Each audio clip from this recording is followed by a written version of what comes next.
അത് കേൾക്കുക, അത് ജീവിതത്തിൽ പകർത്തുക.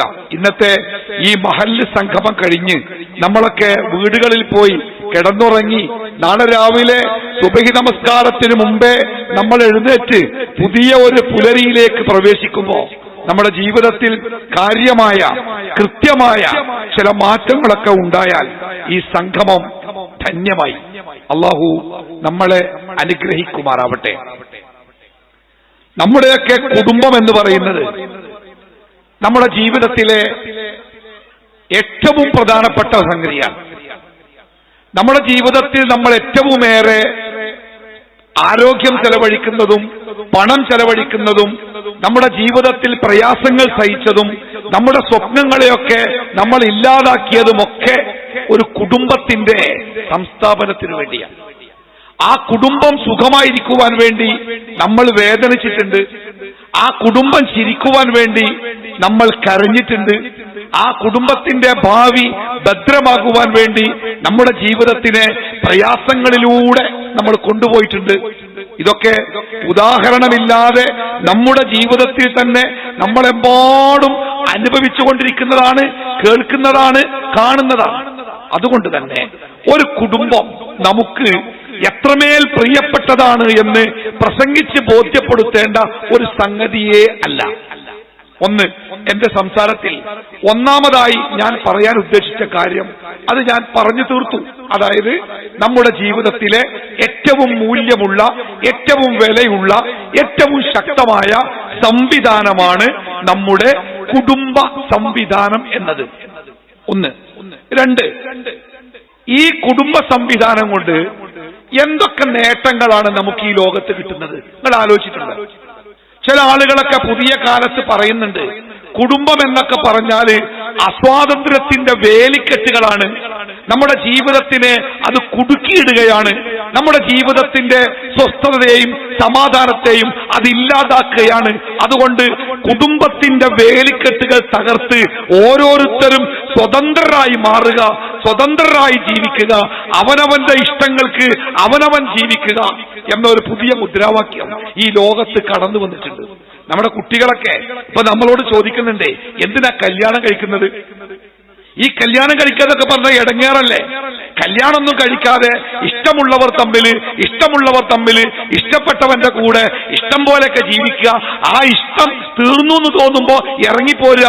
എത്ര സുഖം ഉണ്ടാവും ജീവിതം. കല്യാണം വേണം, സ്ത്രീധനം ഉണ്ടാക്കണം, മഹർ ഉണ്ടാക്കണം, തുണികുപ്പായ ഉണ്ടാക്കണം, പിന്നെ ബിരിയാണി ഉണ്ടാക്കണം, കല്യാണത്തിന് ചെലവ്. ഇനി അതൊക്കെ കഴിഞ്ഞു പോയാലോ അമ്മോശങ്കാക്ക, അമ്മായിമ്മ, നാത്തൂന്, പീഡനം, പ്രശ്നങ്ങള്, അവസാനം വിവാഹമോചനങ്ങള്, സങ്കടങ്ങള്, നൊമ്പരങ്ങള്, കരച്ചില്, അവസാനം ഒരു ഷാളിന്റെ തലക്കൽ ജീവിതം അവസാനിപ്പിക്കുക.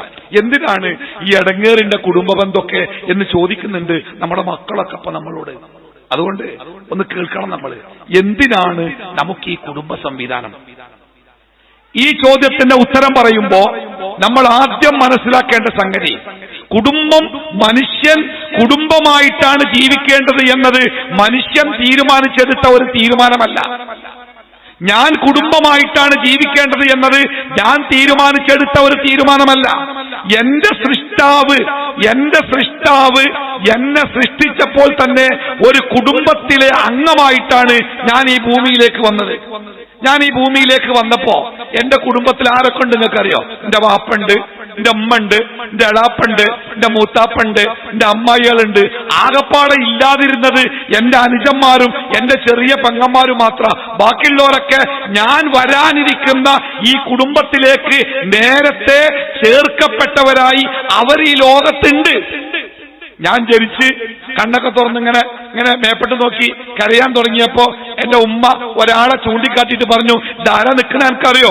എന്താ അറിയണേ? ഞാൻ ഉമ്മാന്റെ വയറ്റിന്റെ ഉള്ളിലല്ലാതെ ഈ ലോകത്തൊന്നും കണ്ടില്ലല്ലോ. അപ്പൊ ഉമ്മ പറഞ്ഞു, ദാട്ടോ എന്റെ ബാപ്പ, ഇതാ എന്റെ ബാപ്പ. ഞാൻ ബാപ്പാനങ്ങനെ നോക്കി. അങ്ങനെ ഓരോരുത്തർ വന്നപ്പോഴും എന്റെ അമ്മ പരിചയപ്പെടുത്തിയതാ, ദാട്ടോ. ആ പരിചയപ്പെടുത്തലാണ് എന്റെ ജീവിതത്തിലെ ബന്ധങ്ങളെ ഞാൻ ആദ്യം കാണുന്ന സന്ദർഭം. അപ്പോ നമ്മൾ മനസ്സിലാക്കേണ്ട ഒന്നാമത്തെ സംഗതി, നമ്മുടെ കുടുംബ ബന്ധങ്ങൾ നമ്മൾ ഉണ്ടാക്കിയതല്ല. നമ്മുടെ കുടുംബ ബന്ധം നമുക്ക് വേണ്ടി അള്ളാഹു നേരത്തെ ഉണ്ടാക്കി വെച്ചിട്ടുണ്ട്. അതിന് നമുക്ക് ചോയ്സ് ഒന്നുമില്ല. എനിക്ക് ചോയ്സ് ഉണ്ടോ? എന്റെ കുടുംബക്കാര്, എന്റെ അമ്മോൻ എന്റെ എടാപ്പ, എന്റെ മൂത്താപ്പൊക്കെ ഇന്ന ആളാവണമെന്ന് ഞാനാ തെരഞ്ഞെടുത്ത്. അങ്ങനെയൊക്കെ തെരഞ്ഞെടുക്കാൻ എനിക്ക് അവകാശം ഉണ്ടെങ്കിൽ MA യൂസുഫ് അലിനെ ഞാൻ എന്റെ അമ്മോനായി തെരഞ്ഞെടുക്കൂലേ? പക്ഷെ എനിക്കൊരു അവസരം കിട്ടിയിട്ടില്ലല്ലോ. അതായത് എന്റെ വാപ്പ ആരാവണം, എന്റെ ഉമ്മ ആരാവണം, എന്റെ അടാപ്പ ആരാവണം, എന്റെ മൂത്താപ്പ ആരാവണം, അമ്മോൻ ആരാവണം, അമ്മായി ആരാവണം, ബാക്കിയുള്ളവരാരാവണം ഞാൻ തെരഞ്ഞെടുത്തല്ല. അത് പടച്ച റബ്ബ് ഞാൻ ഈ ഭൂമിയിലേക്ക് വരും മുമ്പേ എനിക്ക് വേണ്ടി റെഡിയാക്കി വെച്ച വ്യവസ്ഥയുടെ ഭാഗമാണ്. എന്റെ കുടുംബ ബന്ധത്തിൽ ഒരിത്തിരിയെങ്കിലും എനിക്ക് തെരഞ്ഞെടുക്കാൻ സ്വാതന്ത്ര്യം കിട്ടിയത് എന്റെ ഭാര്യയെ തെരഞ്ഞെടുക്കാനാ. കുറെ പെണ്ണ് കാണാൻ പോയിട്ടുണ്ട്. അവസാനം ആദ്യം പോയി കണ്ട പെണ്ണിനെയാണ് ഞാൻ അവസാനം കിട്ടിയത്. എന്റെ ജീവിതത്തിൽ ഒരു ബന്ധം തെരഞ്ഞെടുക്കാൻ എനിക്ക് സ്വാതന്ത്ര്യം കിട്ടിയത് അവിടെ മാത്രം. അല്ലാത്ത ബന്ധങ്ങളൊക്കെ നമ്മൾ തെരഞ്ഞെടുത്തതല്ല, അത് പടച്ച റബ്ബ് നേരത്തെ നമുക്ക് വേണ്ടി ഈ ലോകത്ത് ഒരുക്കി വെച്ചതാണ്.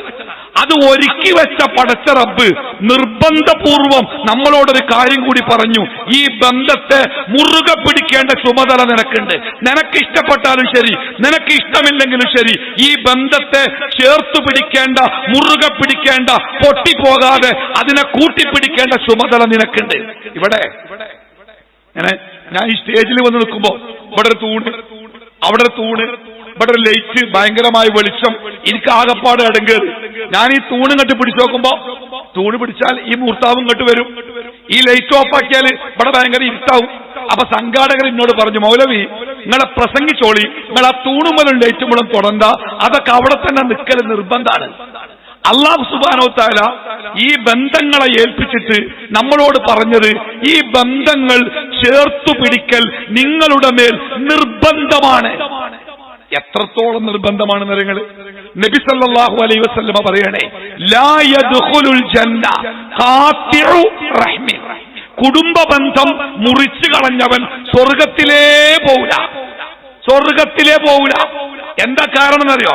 അല്ലാഹു തആല ഒരു വ്യക്തിയെ ഭൂമിയിലേക്ക് അയക്കുമ്പോൾ അവനോട് അല്ലാഹു ചെയ്യുന്ന ഏറ്റവും പ്രധാനപ്പെട്ട കരാറുകളിലൊന്ന് കുടുംബബന്ധം ചേർത്തു പിടിക്കണമെന്നാണ്. ആ കരാറ് അവൻ ലംഘിച്ചു കഴിഞ്ഞാൽ പിന്നെ അവൻ ചെയ്യുന്ന ഒരു സൽക്കർമ്മത്തിനും അല്ലാഹുവിന്റെ അടുക്കൽ സ്വീകാര്യതയില്ല എന്ന് പഠിപ്പിച്ച മതമാണ് കേട്ടോ നമ്മുടെ മതം. അബ്ദുല്ലാഹി ഇബ്നു മസ്ഊദ് റളിയല്ലാഹു അൻഹു, സംഭവം ഒരുപാട് കേട്ടതായിരിക്കും. അദ്ദേഹം ഇങ്ങനെ ഒരു സദസ്സിൽ പ്രസംഗിക്കാൻ വരുമ്പോ അദ്ദേഹം ആമുഖമായി പറയുന്ന ഒരു കാര്യമുണ്ട്. എന്താ അറിയോ? ഇവിടെ പരസ്പരം തെറ്റിയ, മുഖത്തേക്ക് നോക്കാത്ത, സലാം പറയാത്ത, പറഞ്ഞാൽ മടക്കാത്ത, അങ്ങനെ വിളിക്കാത്ത, വിളിച്ചാൽ ക്ഷണം സ്വീകരിക്കാത്ത തെറ്റിയ ആരെങ്കിലും ഈ സദസ്സിലുണ്ടെങ്കിൽ എണീറ്റ് പുറത്തു പോകണം കേട്ടോ. കാരണം എന്താ അറിയോ? അള്ളാഹുവിന്റെ റസൂല് പഠിപ്പിച്ചിട്ടുണ്ട്, അങ്ങനെ തമ്മിൽ തെറ്റിയ ആളുകൾ അവർ ഒരുമിച്ച് കൂടുന്ന സദസ്സിലേക്ക് അള്ളാഹുവിന്റെ റഹ്മത്തിന്റെ മലക്കുകൾ വരികയില്ല. കാരണം അത്രയും വലിയ കടുത്ത തെറ്റാണ് ആ ആളുകൾ ചെയ്യുന്നത് എന്നാണ്. അതുകൊണ്ട് തന്നെ പ്രവാചകന്റെ വാക്ക് കൃത്യമായി മനസ്സിൽ കുത്തിവെക്കുക. ലാ യദ്ഖുലുൽ ജന്ന ഖാതിഉ റഹ്മിൻ. നിങ്ങൾ കുടുംബബന്ധം മുറിച്ചു കളഞ്ഞിട്ടുണ്ടോ സ്വർഗം സ്വപ്നം കാണാൻ അവകാശമല്ല. നമ്മളെ ഏറ്റവും വിരോധാഭാസം കാര്യങ്ങൾ നമ്മുടെ ഈ പള്ളിയിലൊക്കെ തന്നെ പെടണ്ടോ എനിക്കറിയില്ല. ചില പള്ളിയിലൊക്കെ ജ്യേഷ്ഠൻ നിസ്കരിച്ചിങ്ങനെ വരുമ്പം അനുജണ്ടാകും, ഒന്നുണ്ടാക്കി പള്ളിക്കാൻ കയറുന്നു. ജ്യേഷ്ഠൻ ഈ വാതിൽക്ക് കൂടെ കയറേണ്ട ജ്യേഷ്ഠൻ അപ്പുറത്തെ വാതിൽക്ക് കൂടെ ഇറങ്ങും. ഈ വാതിലൂടെ കയറേണ്ട അനുജൻ ഇപ്പുറത്ത് കൂടെ കയറുക. എന്താ അറിയോ? മുഖത്തോട് മുഖം നോക്കാൻ അവർക്ക് കഴിയില്ല. തെറ്റിയിട്ടുണ്ട്, ജ്യേഷ്ഠനും അനുജനും തെറ്റിയിട്ടുണ്ട്. നിസ്കരിക്കാനുണ്ട്, ഒരു സഫിലുണ്ട്, എല്ലാ വക്തിലുമുണ്ട്. പക്ഷേ കയറുമ്പോഴോ ഇറങ്ങുമ്പോഴോ ഒന്ന് മുഖത്തേക്ക് നോക്കാനോ അസ്സലാമു അലൈക്കും എന്ന് പറയാനോ അവർക്ക് സാധിക്കുന്നില്ല. ആ നമസ്കാരം കൊണ്ട് എന്താ കാര്യം? അപ്പൊ നിങ്ങൾ ചോദിക്കും, അതെങ്ങനെ മൗലവി? അല്ലാഹു തആല ഖുർആനിൽ പറഞ്ഞിട്ടില്ലേ, ഫമൻ യഅമൽ മിസ്ഖാല ദർറത്തിൻ ഖൈറൻ യറ വമൻ യഅമൽ മിസ്ഖാല. അവനവൻ ചെയ്യുന്ന സൽക്കർമ്മങ്ങൾക്കല്ലേ കൂലി കിട്ടുക, സ്വർഗം കിട്ടുക. പിന്നെ എങ്ങനെയാണ് അതും ഇതും തമ്മിൽ എങ്ങനെ ഏറ്റുമുട്ടുക? അതും കൂടി കേട്ടോളി. എന്നാ എനിക്ക് ആ കാര്യം അവസാനിപ്പിക്കാനോ.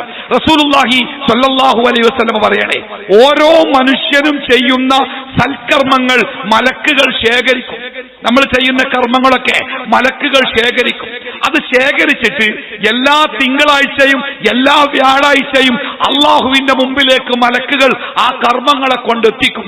അങ്ങനെ മലക്കുകൾ ആ കർമ്മങ്ങളുമായി പോകുമ്പോൾ അള്ളാഹു സുബ്ഹാനഹു വ തആല ആ മലക്കുകളോട് പറയുമത്രേ, ദാ ആ കാരക്കുന്നത്ത് കുഞ്ഞമ്മദാജിയും മൊയ്തീനാജിയും പേര് എന്റെ വക സാങ്കല്പികാണ്, ആരും തല്ലാൻ വരുമൊന്നും വേണ്ട, ഞാൻ വെറുതെ 2 പേര് പറഞ്ഞതാ. ആ 2 വ്യക്തികളുണ്ടല്ലോ, അവരുടെ നിസ്കാരങ്ങളോ നോമ്പോ ജക്കാത്തോ ഹജ്ജോ അതൊന്നും എന്റെ അടുത്തേക്ക് കൊണ്ടുവരണ്ട. അതൊക്കെ നിങ്ങൾ ശേഖരിച്ചു കൊടുത്ത് അവിടെ തന്നെ വെച്ചാൽ മതി, ഇങ്ങോട്ട് കൊണ്ടുവരണ്ട. ഞാനത് സ്വീകരിച്ചിട്ടില്ല. കാരണം അവർ തമ്മിൽ ഒരു ബന്ധം ഞാൻ ഉണ്ടാക്കി കൊടുത്തിരുന്നു. ആ ബന്ധം അവർ കാത്തു സൂക്ഷിച്ചില്ല, അവർ മുറിച്ചു കളഞ്ഞു. അതുകൊണ്ട് അവരുടെ കർമ്മങ്ങൾ എനിക്ക് വേണ്ട.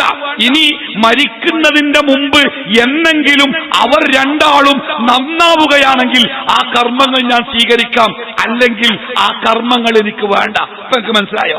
കുടുംബ ബന്ധം മുറിച്ചവൻ സ്വർഗത്തിലെത്തൂല എന്ന് പറഞ്ഞതിന്റെ പൊരുള് നിങ്ങൾക്ക് ബോധ്യമായിട്ടുണ്ടാവും. അഥവാ നാം ചെയ്യുന്ന സൽക്കർമ്മങ്ങൾ പടച്ച റബ്ബിങ്കലേക്ക് എത്താതെ അത് പാതി വഴിയിൽ കിടക്കുന്നു. കാരണം ബന്ധങ്ങൾ മുറിഞ്ഞു പോയിട്ടുണ്ട്. അതാണ് കാരണം. നമ്മളൊക്കെ ആളുകളൊക്കെ ചില കുടുംബത്തിലെ കാരണവന്മാരൊക്കെ ചെറിയ പ്രശ്നത്തിന്റെ പേരിൽ കൊല്ലങ്ങൾക്ക് മുമ്പേ തെറ്റിയതേക്കാരം. ബാപ്പാന്റെ സ്വത്ത് ഓരി വെച്ചപ്പോ ഒരടി സ്ഥലത്തിന്റെ പേരിലൊക്കെ ഒരു വേലിക്കല്ലിന്റെ പേരിലൊക്കെ തെറ്റിയ ആളുകളുണ്ട്. കാലങ്ങളായി തെറ്റിയവര്.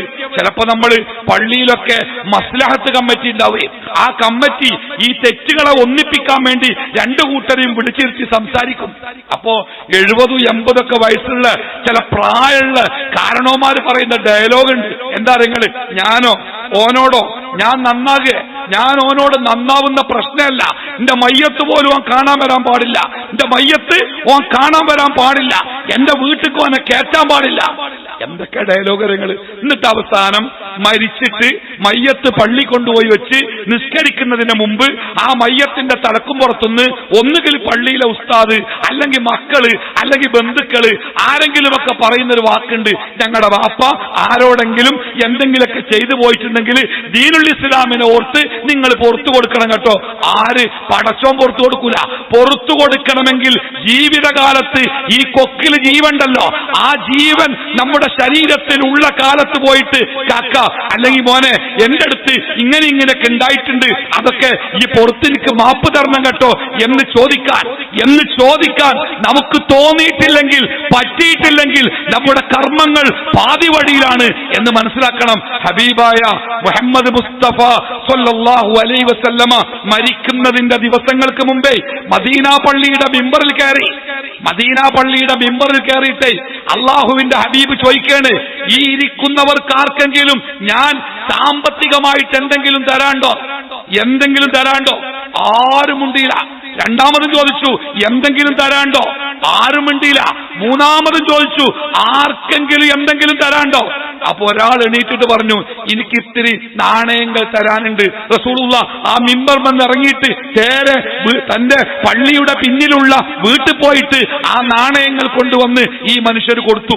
അപ്പൊ ആൾക്കാരൊക്കെ അയാളെ മുഖത്തേക്ക്, നീ എന്തിനാ ചോദിച്ചു വാങ്ങിയത്? എനിക്ക് മിണ്ടാതിരുന്നുണ്ടായിരുന്നു. എന്തിനാണ് റസൂലുള്ളാഹിന്റെ വാങ്ങിയത്? റസൂലുള്ളാഹിക്ക് കഷ്ടപ്പാടല്ലേ എന്നൊക്കെ ചോദിച്ചപ്പോ അയാൾ പറഞ്ഞു, എന്റെ ഹബീബായ മുഹമ്മദ് മുസ്തഫ സല്ലല്ലാഹു അലൈഹി വസല്ലമ നാളെ ഒരു കടക്കാരനായി അള്ളാഹുവിന്റെ മുമ്പിലെത്തുന്നത് എനിക്ക് ഇഷ്ടമല്ല, അതുകൊണ്ടാണ് ഞാനത് ചോദിച്ചു വാങ്ങിയത്. തീർന്നു. പിന്നീട് പ്രവാചകൻ തന്റെ കുപ്പായം അഴിച്ചു. എന്നിട്ട് പള്ളിയുടെ മിമ്പറിന്റെ ഒരു വടി ആ സൈഡില് ആ കുപ്പായം ഊരി വെച്ചു. എന്നിട്ട് പ്രവാചകൻ ആ സദസ്സിനോട് പറഞ്ഞത്, ഞാൻ അബ്ദുള്ളയുടെ മകൻ മുഹമ്മദാണ്.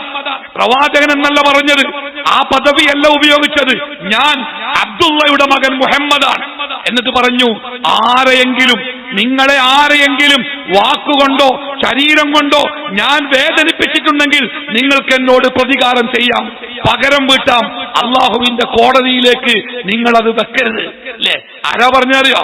നാവുകൊണ്ടോ മനസ്സുകൊണ്ടോ ഒരാളെയും വേദനിപ്പിച്ചിട്ടില്ലാത്ത ഹബീബായ മുഹമ്മദ് മുസ്തഫ സ്വല്ലല്ലാഹു അലൈഹി വസല്ലമ ഈ ഭൂമിയിലെ തന്റെ ദൗത്യം അവസാനിച്ച് റബ്ബിന്റെ മുമ്പിലേക്ക് മടങ്ങിപ്പോകുമ്പോൾ ജീവിതത്തിന്റെ യാത്രയിൽ യാതൊരു തരത്തിലുള്ള പ്രയാസങ്ങളും ഉണ്ടാവരുത് എന്ന് പ്രവാചകന് നിർബന്ധമുണ്ട്.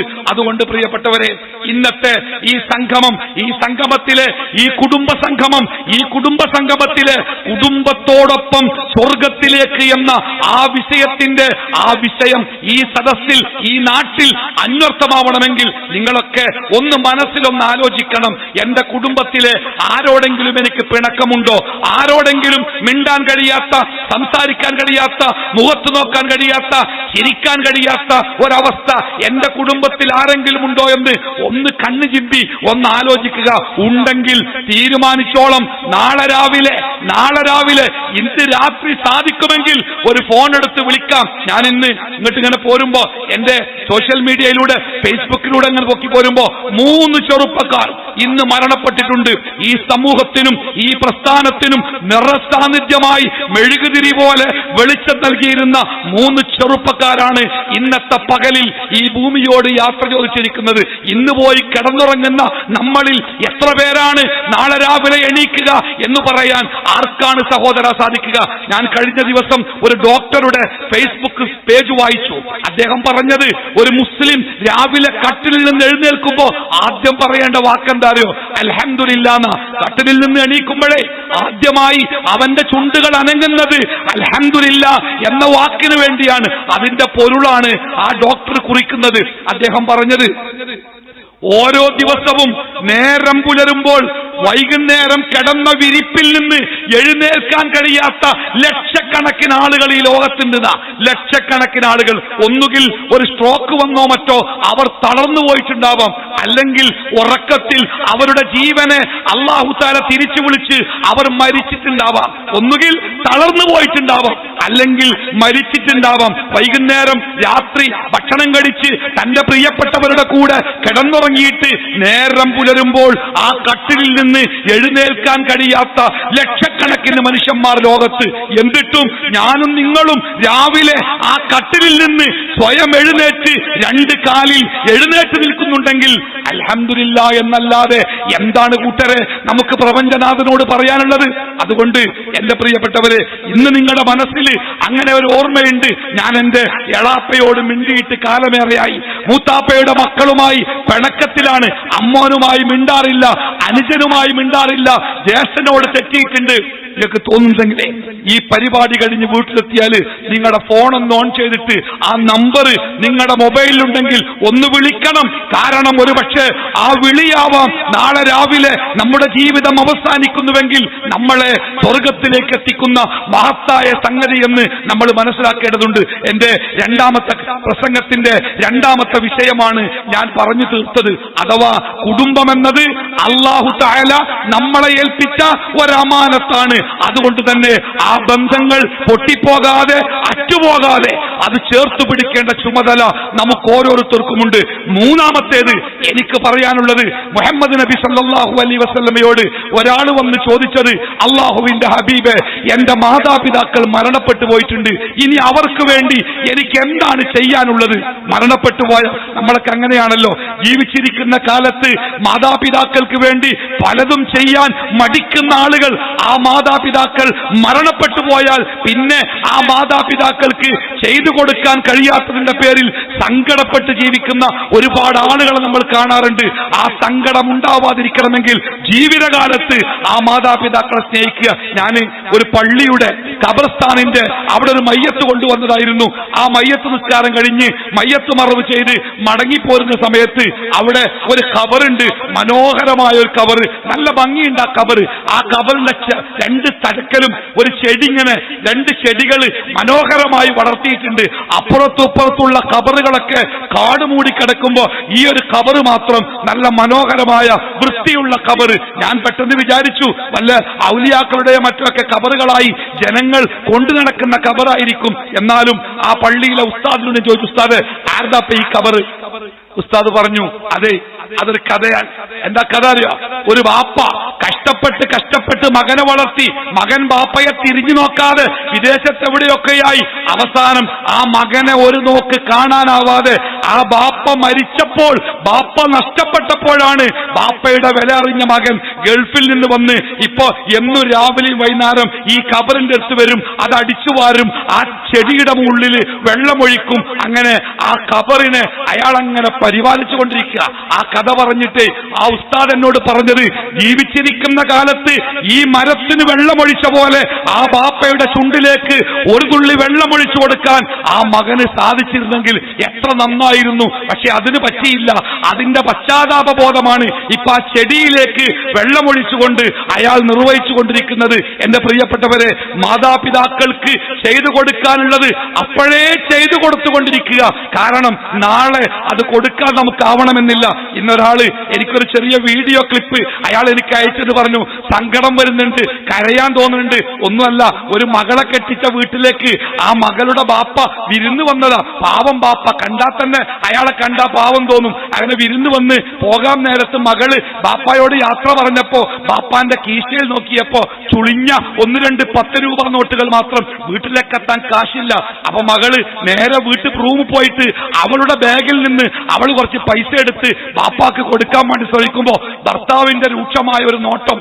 ആ മകള് ആ പണം ആ ബാഗിലേക്ക് തന്നെ വെച്ചു. ഭർത്താവിന് ഇഷ്ടമുണ്ടാവില്ല എന്ന് വിചാരിച്ച അവിടെ തന്നെ വെച്ചത്. പക്ഷെ ഭർത്താവ് തന്റെ പോക്കറ്റിൽ നിന്ന് ഒരു ഒത്തിരി രൂപ എടുത്തിട്ട് ആ മകളെ കയ്യിൽ കൊടുത്തിട്ട് പറഞ്ഞു, ഇത് നീ ബാപ്പാക്ക് കൊണ്ടേ കൊടുക്ക്. അത് ബാപ്പയുടെ കീശയിലേക്ക് വെച്ചു വന്നിട്ട് ആ മകൾ സ്വന്തം ഭർത്താവിനെ കെട്ടിപ്പിടിച്ച് കരയുന്ന ഒരു കരച്ചിലുണ്ട്. നിങ്ങളൊക്കെ കണ്ടിട്ടുണ്ടാവും. അത് എനിക്ക് അയച്ചു തന്നിട്ട് അയാൾ പറഞ്ഞു, എവിടെയോ ഒരു നീറ്റല് എന്റെ ബാപ്പയുടെ കീശയിലേക്ക് ഒരു 500 അല്ല 5000 വെച്ചു കൊടുക്കാൻ ഇന്നെന്റെ കയ്യിലുണ്ട്. പക്ഷേ ആ കീശയുമായി എന്റെ മുമ്പിൽ വരാൻ എന്റെ ബാപ്പ എനിക്കില്ലല്ലോ. പ്രിയപ്പെട്ടവരെ, സങ്കടത്തിന്റെ നാളെകൾ നാളെ നമ്മളെ തേടി വരും മുമ്പ് നമ്മുടെ മാതാപിതാക്കളെ നമ്മൾ പരിഗണിച്ചുകൊണ്ടേയിരിക്കുക.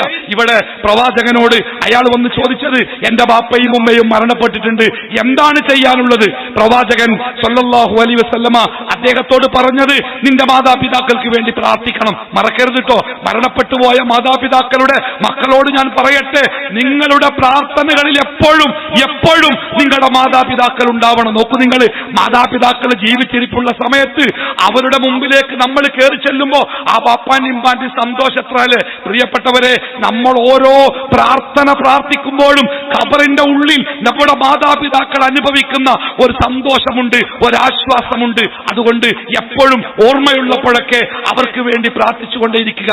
രണ്ടാമത്തേത്, അള്ളാഹുവിന്റെ ഹബീബ് പറഞ്ഞത്, നീ അവർക്ക് വേണ്ടി പാപമോചനത്തിന് വേണ്ടി തേടണം. അള്ളാഹുവേ, എന്റെ മാതാപിതാക്കൾക്ക് പുറത്തു കൊടുക്കണേ, പ്രാർത്ഥിച്ചുകൊണ്ടേയിരിക്കുക. മൂന്നാമത്തേത്, നമ്മുടെ വിഷയം അതാണ്. മൂന്നാമത്തേത്, അള്ളാഹുവിന്റെ റസൂല് പറഞ്ഞത്, നിന്റെ മാതാപിതാക്കളിലൂടെ നിലനിന്നിരുന്ന കുടുംബ ബന്ധങ്ങളുണ്ടല്ലോ, ആ ബന്ധങ്ങൾ നീ ചേർക്കണം. നമ്മൾ പറയല്ലേ, ബാപ്പുള്ള കാലത്ത് അവിടെ ഇവിടേക്ക് ഏതൊക്കെയോ കുടുംബക്കാരുണ്ടെന്ന് പറഞ്ഞിനി, ബാപ്പ ഇടയ്ക്കൊക്കെ പോകലുണ്ടായിനി, ഇടയ്ക്കൊക്കെ ഫോൺ ചെയ്യലുണ്ടായിനി. ബാപ്പാന്റെ മരണശേഷം പിന്നെ ആരൊട്ട് വിളിച്ചിട്ടുമില്ല, പോയിട്ടുമില്ല, വന്നിട്ടില്ല, ഓലൊക്കെ ഇപ്പൊ എവിടെയാണാവോ എന്ന് ഇത്തിരി നിരാശയോടുകൂടി നമ്മൾ പറയാറില്ലേ? അതൊരു മതപരമായി ഒരു തെറ്റാണ്. നമ്മുടെ മാതാപിതാക്കളോട് നമുക്കുള്ള കടമയുടെ ഭാഗമാണ് മാതാപിതാക്കളിലൂടെ നിലനിന്നിരുന്ന, ആ മാതാപിതാക്കൾ നിലനിർത്തി കൊണ്ടു നടന്നിരുന്ന കുടുംബ ബന്ധങ്ങളുണ്ടല്ലോ, അത് ആ മാതാപിതാക്കളുടെ മരണശേഷവും ആ കുടുംബങ്ങളിലേക്ക് കയറി ചെല്ലാൻ നമുക്ക് സാധിക്കണം. നിങ്ങൾക്ക് അനുഭവം ഉണ്ടാവും. ഞാനൊക്കെ എന്റെ ബാപ്പ അങ്ങനെ നടന്നു പോയിട്ട് ചെല്ലാറുള്ള ചില കുടുംബങ്ങൾ, ആ കുടുംബങ്ങളിലേക്ക് നമ്മൾ കയറി ചെല്ലുമ്പോ ആ കുടുംബത്തിലെ ആളുകൾ ഇങ്ങനെ പറയും, കണ്ടോ അതെ ഓന്റെ മകനാണ്, എന്ത് സന്തോഷാര്യങ്ങൾ. നമ്മളെ കാണുമ്പോ ബാപ്പാക്ക് വേണ്ടി അവർ പ്രാർത്ഥിക്കും, ബാപ്പയുടെ നന്മകൾ പറയും, ബാപ്പയെ കുറിച്ച് നല്ലത് പറയും, ബാപ്പയെ കുറിച്ചുള്ള നമ്മൾ കണ്ടിട്ടില്ലാത്ത കേട്ടിട്ടില്ലാത്ത ഒരുപാട് അനുഭവങ്ങൾ അവർ നമുക്ക് പറഞ്ഞു തരും. അതുകൊണ്ട് തന്നെ മാതാപിതാക്കളിലൂടെ നിലനിൽക്കുന്ന കുടുംബ ബന്ധങ്ങളെ നമ്മൾ ചേർക്കണം എന്ന് പറയുമ്പോൾ തന്നെ ഈ ജീവിച്ചിരിപ്പുള്ളവരോട് എനിക്ക് പറയാനുണ്ട്, നമ്മുടെ കുടുംബങ്ങൾ ആരാണ് എന്ന് നമ്മുടെ മക്കൾ അറിയണം. നമ്മുടെ കുടുംബങ്ങൾ ആരാണെന്ന് നമ്മുടെ മക്കൾ അറിയണം. നമുക്ക് നമ്മുടെ കുടുംബത്തെ അറിയാം. കാരണം എന്താ അറിയോ, ചെറുപ്പത്തിൽ നമ്മളങ്ങോട്ട് വിരുന്ന് പോയിട്ടുണ്ട്, അവർ നമ്മുടെ വീട്ടിലേക്ക് വിരുന്ന് വന്നിട്ടുണ്ട്, നമ്മുടെ ബാപ്പയും ഉമ്മയും നമ്മുടെ കൈപിടിച്ച് ആ വീടുകളിലേക്ക് കടന്നുപോയിട്ടുണ്ട്. പക്ഷേ ഇന്നുണ്ടല്ലോ നമ്മുടെ മക്കളെ നമ്മൾ കുടുംബങ്ങളെ കാണിക്കാറുണ്ടോ? നമ്മുടെ മക്കൾക്ക് നമ്മുടെ കുടുംബങ്ങളെ പറ്റി അറിയോ? ഞാൻ എന്റെ അടുത്ത ഒരു വീട്ടിലേക്ക് ഒരു സംഗതിയുമായി എന്റെ മക്കളെ പറഞ്ഞയച്ചിട്ട് തിരിച്ചു വന്നപ്പോ ഞാൻ ചോദിച്ചു, ആരാ വീട്ടിലുണ്ടായിരുന്നേ? അതിൽ മകൻ പറഞ്ഞത്, ഇവിടെ ഇങ്ങനെ ഇത്തിരി താടിയുള്ള ഒരാളില്ലേ, അയാൾ ഉണ്ടായിരുന്ന പറഞ്ഞേ. എനിക്ക് സങ്കടം വന്നു. മകനെ കുറ്റപ്പെടുത്താനല്ല, സ്വന്തം കുറ്റപ്പെടുത്താൻ. രക്തത്തിൽ പിറന്ന നമ്മുടെ കുടുംബ ബന്ധങ്ങൾ ആരൊക്കെയാണ്, അവരെങ്ങനെയൊക്കെയാണ് നമ്മുടെ കുടുംബങ്ങളാകുന്നത് എന്ന് പോലും നമ്മുടെ മക്കൾക്കറിയില്ല. അവരുടെ വൃത്തം വളരെ ചെറുതാ അല്ലെ? അതുകൊണ്ട് നമുക്കൊരു ബാധ്യതയുണ്ട്. നാളെ നമ്മൾ മരിച്ചാൽ ആ കുടുംബ ബന്ധങ്ങൾ കൊണ്ടു നടക്കേണ്ടവര് നമ്മുടെ മക്കളാണ്. അതുകൊണ്ട് മക്കൾക്ക് നമ്മൾ കാണിച്ചു കൊടുക്കണം, അറിയിച്ചു കൊടുക്കണം എവിടെയാണ്, ആരൊക്കെയാണ്. ഇപ്പൊ നമ്മുടെ നാട്ടിലൊക്കെ വലിയ വലിയ കുടുംബ സംഗമങ്ങൾ നടക്കാറുണ്ട്. ആൾക്കാർ ഇടയ്ക്കിടയ്ക്ക് പറയും, ഞങ്ങള് എല്ലാ കൊല്ലവും കൂടാറുണ്ട്, 2000 ആൾക്കാരുണ്ടാവാറുണ്ട്, ഒരു പോത്തിൽ തന്നെ അറക്കലുണ്ട് എന്നൊക്കെ പറയാറുണ്ട്. പക്ഷേ ഇത്തരം വലിയ കുടുംബ ബന്ധങ്ങളിൽ പലപ്പോഴും ഒരു മൂലയിൽ നിന്ന് മറ്റൊരു മൂലയിലേക്ക് എത്താനോ, ആരൊക്കെയാണ് കുടുംബാംഗങ്ങൾ എന്നറിയാനോ, എന്തൊക്കെയാണ് ആ ബന്ധത്തിന്റെ വഴി എന്നറിയാനോ ആർക്കും സമയം കിട്ടാറില്ല. പ്രത്യേകിച്ചും പുതിയ തലമുറയുടെ മക്കളുണ്ടല്ലോ, ഒരു മൊബൈൽ ഫോൺ കൂടി ഉണ്ടെങ്കിൽ കുടുംബ ബന്ധമല്ല, എന്ത് ബന്ധമായിട്ടും കാര്യമില്ല. അവർക്ക് ആരും വേണ്ട, ആരെയും വേണ്ട. ഞാനൊരു വീട്ടിലേക്ക്, ഒരു കുടുംബം എന്ന് പറയാവുന്ന ഒരു വീട്ടിലേക്ക് കയറി ചെന്നപ്പോ മക്കളെ ഒന്നും കാണാനില്ല. അപ്പൊ ഞാൻ ആ വീട്ടുകാരോട് ചോദിച്ചു, കുട്ടികളൊക്കെ എവിടെ? അപ്പൊ എന്താ പറഞ്ഞാലോ, അതെ ഓൾക്ക് ഫോണ് കിട്ടിയ നേരാ, ഞാൻ ഓൾക്ക് ഫോണ് കൊടുക്കലില്ല. അപ്പൊ വീട്ടിക്ക് നിങ്ങൾ വന്നപ്പോ എന്തായാലും ഞാൻ ചീത്ത പറയില്ലല്ലോ, അതുകൊണ്ട് ആ സൗജന്യം ഉപയോഗപ്പെടുത്താൻ വേണ്ടി ഒരു ഫോണും കൊണ്ട് മേലേക്ക് ഓടിക്കുന്നത്. അവർക്ക് കുടുംബം വേണ്ട, ബന്ധം വേണ്ട, അവർക്ക് ഫോണ് മതി. കുടുംബക്കാർ വരുന്നത് ഫോണ് കിട്ടാനുള്ള ഒരവസരമാകും എന്നതിനാൽ അവർ കാത്തിരിക്കുക. കുടുംബക്കാർ വരാൻ, കുടുംബക്കാരെ കാണാനല്ല, വീട്ടുകാരുടെ ഫോണ് കിട്ടാൻ. അതുകൊണ്ട് എന്റെ വിഷയത്തിന്റെ 3ാമത്തെ പോയിന്റ് ഞാൻ ഈ പ്രിയപ്പെട്ട കുടുംബത്തോട് പറയാം. നമ്മുടെ മക്കൾക്ക് നമ്മുടെ കുടുംബങ്ങൾ ആരാണ്, അതിന്റെ വഴികൾ ഏതാണ്, അതിലെ കൈവഴികൾ ഏതാണ് എന്ന് അവർക്ക് പറഞ്ഞ് മനസ്സിലാക്കി ബോധ്യപ്പെടുത്തി കൊടുക്കണം. ഇനി 4ാമതായി ഞാൻ എന്റെ വിഷയത്തിന്റെ കാതലായ ഭാഗത്തേക്ക് പ്രവേശിക്കുക. ഞാൻ ദീർഘമായി സംസാരിക്കുന്നില്ല. 2 കാരണം. ഒന്ന്, നേരം വൈകിയിട്ടുണ്ട്, നിങ്ങൾ ഉച്ച മുതലേ ഇരിക്കാൻ തുടങ്ങിയത്. 2ാമത്തേത്, എന്റെ ശബ്ദത്തിന് വലിയ എന്താ പറയാ, ഈ നമ്മുടെ ചില സമ്മേളനങ്ങളും അതുമായി ബന്ധപ്പെട്ട പ്രവർത്തനങ്ങളും ഈ രാത്രിയിൽ പല സ്ഥലത്തും ഇതുപോലത്തെ പന്തലുണ്ടാവില്ല, ഓപ്പൺ സ്റ്റേജ് ആയിക്കാരം. ഈ തണുപ്പും നമ്മുടെ വേർപ്പും കൂടി ആവുമ്പോ ആ ശബ്ദം പെട്ടെന്ന് പോകും. അതിന്റെ ഒരു പ്രയാസം അനുഭവിക്കുന്നുണ്ട്. അതുകൊണ്ട് തന്നെ ഞാൻ ചുരുക്കി പറയാം. 4ാമത്തെ കാര്യമായി ഞാൻ പറയുന്നത്, നമുക്ക് നമ്മുടെ കുടുംബത്തോട് വല്ലാത്ത സ്നേഹമുണ്ട്, അതിൽ യാതൊരു തർക്കമില്ല. നമ്മുടെ കുടുംബത്തിന് വേണ്ടി എന്ത് കൊടുക്കാനും എന്ത് ചെയ്യാനും, നമ്മുടെ മക്കൾക്ക് വേണ്ടി ഹൃദയം പകുത്തു കൊടുക്കാൻ പോലും നമ്മൾ ഒരുക്കമാണ്. നമുക്കതിന് യാതൊരു മടിയില്ല. ഒരു രോഗിയായ മകന് അവന്റെ കരള് ദ്രവിച്ചു പോയിട്ടുണ്ട്, ആരാണവന് കരള് കൊടുക്കുക എന്ന് ചോദിച്ചപ്പോ ആദ്യത്തെ മറുപടി വന്നത് 65-70 വയസ്സായ നടക്കാൻ പ്രയാസപ്പെടുന്ന ആ മകന്റെ ബാപ്പയാണ് ഡോക്ടറോട് പറഞ്ഞത്, സാറേ എന്റെ കരള് കൊടുത്തൂടെ. അയാളുടെ കുഴിയിലേക്ക് വീണ കണ്ണുകളിലേക്ക് നോക്കിയിട്ട് ഡോക്ടർ പറഞ്ഞു, അത് അപകടമാണ്. അയാൾ പറഞ്ഞു, എനിക്കിന് ജീവിക്കണ്ട, 70 കൊല്ലം ജീവിച്ചില്ലേ, എന്റെ കരള് കൊണ്ട് എന്റെ മകൻ ജീവിക്കുമെങ്കിൽ അവൻ ജീവിക്കട്ടെ. സ്വന്തം ജീവൻ പോലും നമ്മുടെ പ്രിയപ്പെട്ടവർക്ക് വേണ്ടി പകുത്തു കൊടുക്കാൻ മടിയില്ലാത്ത ആളുകളാണ് നമ്മളൊക്കെ. ആരും അതിൽ നിന്ന് വ്യത്യസ്തമല്ല. പക്ഷേ എന്റെ പ്രിയപ്പെട്ടവരെ, നമ്മുടെ കുടുംബത്തോടുള്ള നമ്മുടെ സ്നേഹത്തിന്റെ ഏറ്റവും വലിയ അടയാളം എന്തായിരിക്കണം? നമ്മുടെ കുടുംബത്തോടുള്ള നമ്മുടെ സ്നേഹത്തിന്റെ ഏറ്റവും വലിയ അടയാളം എന്തായിരിക്കണം? മക്കളെ നന്നായി പഠിപ്പിക്കണം, അല്ലെങ്കിൽ മക്കൾക്ക് വേണ്ടി ഒരുപാട് സ്വത്തുണ്ടാക്കണം, അല്ലെങ്കിൽ മക്കൾക്ക് വേണ്ടി വലിയ വീട് വെച്ചു കൊടുക്കണം, അല്ലെങ്കിൽ മക്കൾക്ക് വേണ്ടി വലിയ കാറ് വാങ്ങിക്കൊടുക്കണം. എന്താണ് സഹോദര, എന്താണ് മക്കളോടും കുടുംബത്തോടുമുള്ള നമ്മുടെ സ്നേഹത്തിന്റെ ഏറ്റവും വലിയ അടയാളം എന്താണ്? ഈ ചോദ്യം ഒരു മുസ്ലിമിനോട് ചോദിച്ചാൽ അവന്റെ ഉത്തരം വളരെ കൃത്യമാണ്. എന്റെ കുടുംബത്തിൽ നിന്ന് ഒരാൾ പോലും നാളെ കത്തിയെരിയുന്ന നരകത്തിന്റെ വിറകാവാൻ പാടില്ല. എന്റെ കുടുംബത്തിലെ ഒരാൾ പോലും നാളെ കത്തിയെരിയുന്ന നരകത്തിന്റെ വിറകാവരുത് എന്ന മനസ്സിന്റെ ഉള്ളിലെ ദൃഢനിശ്ചയമാണ് ഒരു കുടുംബത്തോടുള്ള സ്നേഹത്തിന്റെ ഏറ്റവും വലിയ അടയാളമെന്ന് പ്രിയപ്പെട്ടവരെ തിരിച്ചറിയുക. അല്ലാഹു സുബ്ഹാനഹു തആല വിശുദ്ധ ഖുർആനിലൂടെ അവിടുത്തെ പ്രവാചകന്റെ വചനങ്ങളിലൂടെ നമുക്ക് പഠിപ്പിച്ചു തരുന്നുണ്ട്. ഈ ലോകത്ത് ജീവിച്ച ഏറ്റവും ധന്യമായ കുടുംബമേതാണ്? ഈ ലോകത്ത് ജീവിച്ച ഏറ്റവും ഭാഗ്യമുള്ള